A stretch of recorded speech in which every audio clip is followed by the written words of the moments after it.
مراد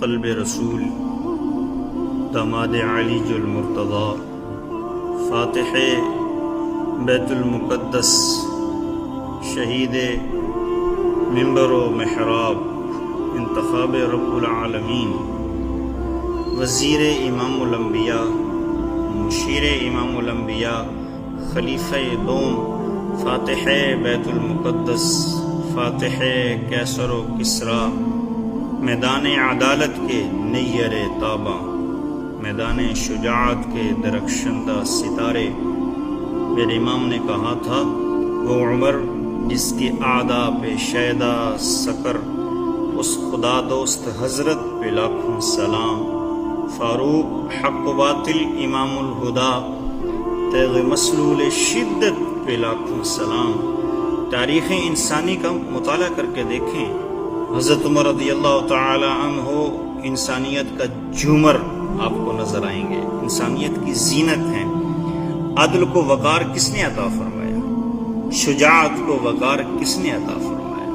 حکمرانی کے اسلوب دنیا کو کس نے عطا فرمایا؟ اس وقت دنیا کے اندر جتنے ممالک ہیں وہ اپنی مملکت کا نظام چلانے کے لیے حضرت عمر رضی اللہ تعالی عنہ کی 10 سالہ خلافت کی جو روشنی ہے اس سے بھیک لے کے اپنے ملک کا نظام چلا رہے ہیں۔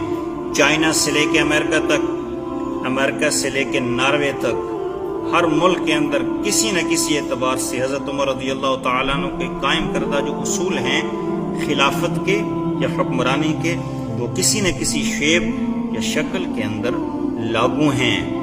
اسی لیے شجاعت ہو، تقوی ہو، حب رسول ہو، سارا جہان جانتا ہے سارے صحابہ مرید رسول ہیں اور عمر فاروق مراد رسول ہیں۔